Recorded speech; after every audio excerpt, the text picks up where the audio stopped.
नमस्कार, आप देख रहे हैं न्यूज 24। आपके साथ मैं हूं दीपिका यादव। अयोध्या पर नेपाल के पीएम ओली का विवादित बयान सामने आया है, वो हम सबसे पहले आपको बता दें। अयोध्या नेपाल में है, उन्होंने ये कहा है, उन्होंने कहा कि अयोध्या नेपाल में है, भारत में नहीं। नेपाल को हमेशा सांस्कृतिक रूप से दबाया गया है। नेपाल के शहर वीरगंज में है राम की अयोध्या।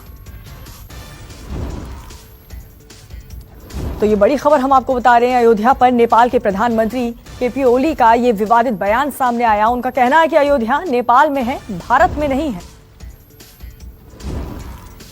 संजीव त्रिवेदी मेरे सहयोगी जुड़ चुके हैं ज्यादा जानकारी के साथ। संजीव, नेपाल के प्रधानमंत्री ये जो बयान दे रहे हैं, अयोध्या नेपाल में है, भारत में नहीं, इसे क्या समझा जाए?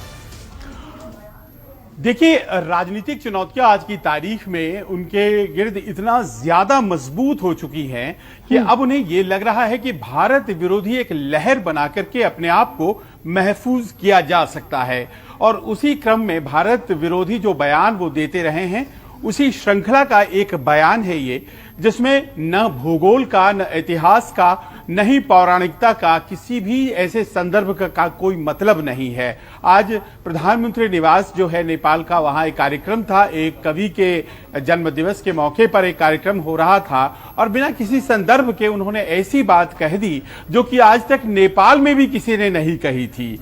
और यहां अभी तक जो इतिहास है उसके अनुसार जिस तरह से भारत और नेपाल का अपना एक साझा सांस्कृतिक विरासत है और तमाम ऐसी बातें हैं जो कि तय करती हैं कि भारत और नेपाल कितने जुड़े हैं, उससे अलग कुछ कह देना है। ये शायद इसलिए कि उनकी कुर्सी खतरे में है, उनसे इस्तीफा मांगा जा रहा है और इस कारण से ये इस तरह की अटपटी बातें वो कहे जा रहे हैं। जी बिल्कुल संजीव, लेकिन बिना सर पैर के ये बात, क्या उनके पास कोई वाकई में तर्क है जिस तरीके से वो कह रहे हैं कि अयोध्या नेपाल में है?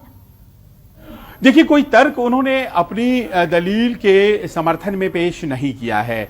कोई ऐसी बात, कोई ऐतिहासिक कोई पुस्तक को कोट करते हुए या कोई ऐसा तथ्य वो कहते हुए नजर नहीं आए।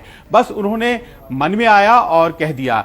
जनकपुर क्या इतनी दूर से आए होंगे और क्या अयोध्या उत्तर प्रदेश में जो है वहां से यहां पर मर्यादा पुरुषोत्तम राम आए होंगे। इस तरह के अपने ही सवालों को और अपने ही फैक्ट्स को क्वेश्चन करते हुए उस बयान में नजर आते हैं नेपाल के प्रधानमंत्री। और स्पष्ट है कि सामने है स्टैंडिंग कमेटी की वो बैठक, जिस बैठक में ऐसा लगता है कि इस बार उनके लिए बचना बहुत मुश्किल होगा।